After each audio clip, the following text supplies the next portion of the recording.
पिछले एपिसोड में हमने जुपिटर के बारे में कई सारे बातें जानी।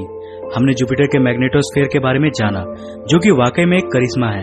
हमारे सौरमंडल का सबसे बड़ा ग्रह जुपिटर का मैग्नेटिक फील्ड आश्चर्यजनक रूप से बहुत ही बड़ा है। अगर रात के आसमान में हम जुपिटर के मैग्नेटोस्फीयर को देख पाते तो ये लगभग हमारे चांद के आकार के बराबर दिखता। अगर आपने पिछला एपिसोड अभी तक नहीं देखा है तो ऊपर आई के बटन पर क्लिक करके उस वीडियो को जरूर देखना। लेकिन यहाँ सवाल ये था कि आखिर उस गैस के गोले का इतना बड़ा मैग्नेटिक फील्ड कैसे हो सकता था? क्या जुपिटर पूरी तरह खोखला नहीं है? इस प्रश्न के जवाब के लिए हमें जुपिटर के अंदर जाना था और इसी मिशन के लिए साल 1989 को भेजा गया था गैलीलियो स्पेसक्राफ्ट को जुपिटर के पास। तो हेलो गाइस, मैं हूँ कौशिक और चलिए शुरू करते हैं आज के इस एपिसोड को।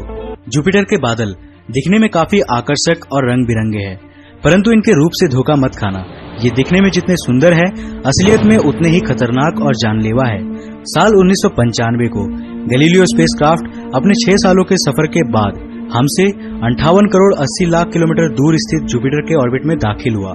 गैलीलियो स्पेसक्राफ्ट मुख्य रूप से 2 भागों में बना था। पहला जुपिटर एटमॉस्फेरिक प्रोब, जिसे जुपिटर के अंदर गिराया जाने वाला था, और दूसरा भाग जो जुपिटर के बाहर से ऑर्बिट करने वाला था।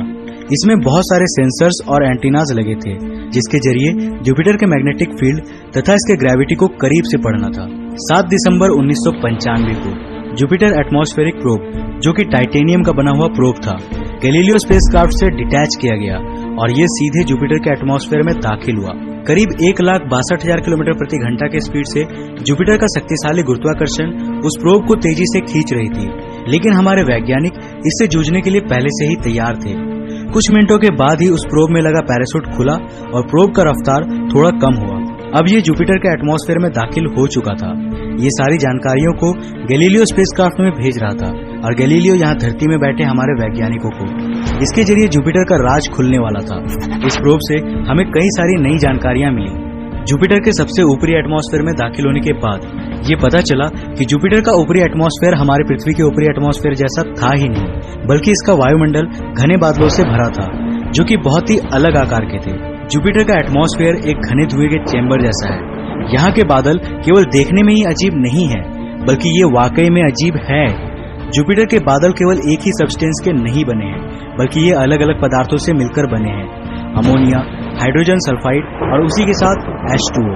जी हाँ, जुपिटर के आसमान में भी पानी के बादल मौजूद है और बेशक इन बादलों से पानी की बरसात भी होती है, परंतु आखिर ये पानी जाता कहाँ है?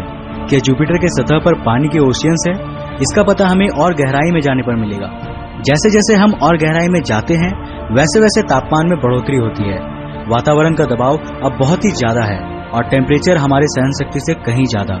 लेकिन थोड़े गहराई में जाते ही ऊपरी बादल खत्म हो जाते हैं और फिर आता है साफ खाली आसमान, जहाँ लगातार बारिश होती है और ये दृश्य वाकई में काफी अद्भुत है। अगर आप जुपिटर के ऊपरी एटमॉस्फेयर को बाहर से देखोगे तो आपको लगातार चलती हुई तूफानी बादल दिखेंगे। ये ऊपरी बादल अमोनिया से बनी है, जो जुपिटर के इक्वेटर के समानांतर अलग अलग जोनल बैंड्स के रूप में लगातार अल्टरनेट डायरेक्शन में बह रही है। इन तूफानी बादलों को जेट्स कहा जाता है। ये बैंड्स अल्टरनेट कलर के हैं। गहरे रंग के बैंड्स को बेल्ट्स कहा जाता है